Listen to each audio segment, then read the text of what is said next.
ಈ ರಾಜಕೀಯದವ್ರ ಕಿತ್ತಾಟ ಏನಾದರೂ ಆಗಿರಲಿ ಬಿಡಿ, ನಮ್ಮ ವಿಚಾರಗಳನ್ನ ನೋಡೋದಾದರೆ ರಾಜ್ಯದಲ್ಲಿ ಜ್ವಲಂತ ಸಮಸ್ಯೆಯಾಗಿ ಬದಲಾಗ್ತಾ ಇದೆ ಮೈಕ್ರೋ ಫೈನಾನ್ಸ್ನವರ ಕಿರುಕುಳ. ನಿನ್ನೆ ಕೂಡ ಆತ್ಮಹತ್ಯೆ ಆಗಿದೆ.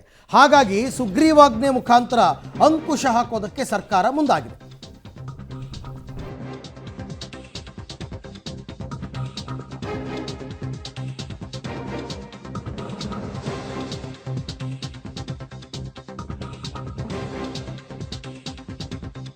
ಮೈಕ್ರೋ ಫೈನಾನ್ಸ್ ಕಿರುಕುಳ ತಡೆಗೆ ಸುಗ್ರೀವಾಜ್ಞೆ ಮುಖಾಂತರ ಅಂಕುಶ ಹಾಕೋದಕ್ಕೆ ಹೊರಟಿದೆ ಸರ್ಕಾರ.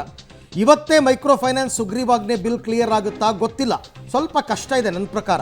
ಸಿಎಂ ಪರಿಶೀಲನೆಗೆ ಕಳಿಸಿರುವ ಕಾನೂನು ಇಲಾಖೆ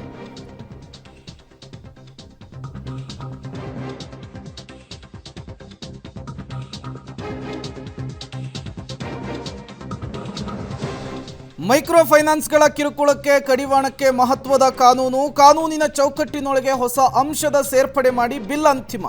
ಈಗಾಗಲೇ CM Siddaramaiah ಅಂಗಳದಲ್ಲಿದೆ curd bill. ಸುಗ್ರೀವಾಜ್ಞೆಯ curd ಪರಿಶೀಲನೆಯನ್ನು ಸಿಎಂ ಸಿದ್ದರಾಮಯ್ಯನವರು ನಡೆಸಬೇಕಿದೆ. ಸಿಎಂ ಸಿದ್ದರಾಮಯ್ಯನವರು ಗ್ರೀನ್ ಸಿಗ್ನಲ್ ಕೊಟ್ಟ ಬಳಿಕ ರಾಜ್ಯಪಾಲರಿಗೆ ಅದನ್ನು ಕಳುಹಿಸಿಕೊಡ್ಲಿಕ್ಕೆ ಸರ್ಕಾರ ಮುಂದಾಗಬೇಕು. ಬಟ್ ಸಿಎಂ ಸಿದ್ದರಾಮಯ್ಯನವರು ಇವತ್ತೇ ಒಪ್ಪಿಗೆ ಕೊಡ್ತಾರಾ, ಇವತ್ತೇ ರಾಜಭವನಕ್ಕೆ ಅದನ್ನು ಕಳಿಸ್ಕೊಡ್ತಾರ ಅನ್ನೋದು ಈಗಿರುವಂತಹ ಪ್ರಶ್ನೆ. ಆ್ಯಕ್ಚುಲಿ ಡ್ರಾಫ್ಟ್ ಕಳಿಸಿದ್ದಾರೆ ಕಾನೂನು ಇಲಾಖೆಯಿಂದ. ಡ್ರಾಫ್ಟನ್ನು ನೋಡಿ ಖುದ್ದು ಇವರು ವಕೀಲರಾಗಿರೋದ್ರಿಂದ ಸಿದ್ದರಾಮಯ್ಯನವರು ಹಲವಾರು ಬದಲಾವಣೆಗಳಿಗೆ ಸೂಚಿಸ್ಬೋದು. ಆ ಬದಲಾವಣೆ ಕಾನೂನು ಇಲಾಖೆಗೆ ಮತ್ತೆ ವಾಪಸ್ ಹೋಗುತ್ತೆ. ಡ್ರಾಫ್ಟ್ ಅಲ್ಲಿ ಬದಲಾವಣೆ ಆಗಿ ಮತ್ತೆ ಅದು ಚೀಫ್ ಸೆಕ್ರೆಟರಿಗೆ ಹೋಗುತ್ತೆ. ಚೀಫ್ ಸೆಕ್ರೆಟರಿಯಿಂದ ರಾಜಭವನಕ್ಕೆ ಹೋಗಬೇಕು. ರಾಜ್ಯಪಾಲರು ಅದನ್ನು ಕಂಪ್ಲೀಟ್ ಸ್ಟಡಿ ಮಾಡಬೇಕು. ಅವರು ಕಾನೂನು ತಜ್ಞರ ಸಲಹೆಗಳನ್ನ ಪಡ್ಕೋಬೇಕು, ಆಮೇಲೆ ಸೈನ್ ಮಾಡಬೇಕು. ಇಷ್ಟು ಇವತ್ತೇ ಆಗುತ್ತಾ? ಸಿದ್ದರಾಮಯ್ಯನವರು ಸ್ವಲ್ಪ ಕಾಲ್ಗೇಟ್ ಮಾಡಿಕೊಂಡು ರೆಸ್ಟಲ್ಲಿದ್ದಾರೆ. ಇವತ್ತು ಕೂತ್ಕೊಂಡು ಅವರು ಡ್ರಾಫ್ಟನ್ನು ಫೈನಲ್ ಮಾಡ್ತಾರಾ? ಆದಷ್ಟು ಬೇಗ ಈ ಕೆಲಸ ಆಗಬೇಕು ಆ್ಯಕ್ಚುಲಿ, ಬಟ್ ಮಾಡ್ತಾರಾ ಅನ್ನುವಂಥದ್ದು ಪ್ರಶ್ನೆ. ಇವತ್ತಾಗಲಿಲ್ಲ ಅಂತಂದರು ಈ ವಾರದಲ್ಲಿ 100% ರಾಜ್ಯಪಾಲರ ಅಂಕಿತ ಇದಕ್ಕೆ ಬಿದ್ದೇ ಬೀಳುತ್ತೆ. ಯಾಕೆಂದರೆ ಇದು ಜನಸಾಮಾನ್ಯರ ಸಮಸ್ಯೆಯ ಪ್ರಶ್ನೆ ಆಗಿದೆ. ಸಾವು ನೋವುಗಳು ಜಾಸ್ತಿ ಆಗ್ತಾ ಇದೆ, ಆತ್ಮಹತ್ಯೆ ಪ್ರಕರಣಗಳು ಜಾಸ್ತಿ ಆಗ್ತಾ ಇದೆ.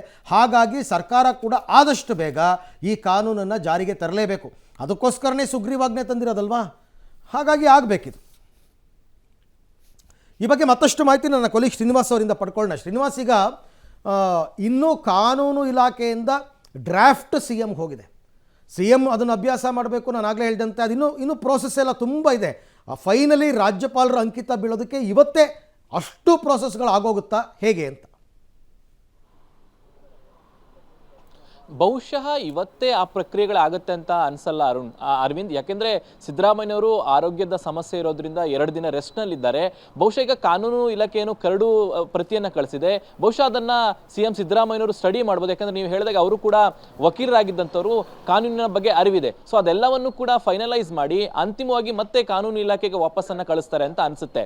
ಆ ರಾಜ್ಯಪಾಲರಿಗೆ ಪ್ರೋಸೆಸ್ ನೀವು ಹೇಳಿದಾಗೆ ಚೀಫ್ ಸೆಕ್ರೆಟರಿ ಅವರ ಮೂಲಕ ರಾಜಭವನಕ್ಕೆ ಹೋಗ್ಬೇಕಾಗುತ್ತೆ. ರಾಜ್ಯಪಾಲರು ಅದನ್ನ ಪರಿಶೀಲನೆ ಮಾಡಿ ಅದಕ್ಕೆ ಅನುಮತಿ ಕೊಡ್ಬೇಕಾ ಬೇಡ ಅನ್ನುವಂತ ಆಲೋಚನೆಗಳನ್ನ ಮಾಡ್ತಾರೆ. ಆದ್ರೆ ಸದ್ಯಕ್ಕಂತೂ ಬಹುಶಃ ಈ ವಾರದ ಒಳಗಡೆ ಮೈಕ್ರೋ ಫೈನಾನ್ಸ್ ಕಿರುಕುಳಕ್ಕೆ ಸಂಬಂಧಪಟ್ಟಂತೆ ರಾಜ್ಯ ಸರ್ಕಾರ ತರಲು ಹೊರಟಿರುವಂತಹ ವಿಶೇಷ ಕಾನೂನಿಗೆ ಸುಗ್ರೀವಾಜ್ಞೆ ಹೊರಡಿಸುವಂತಹ ಸಾಧ್ಯತೆ ಇದೆ.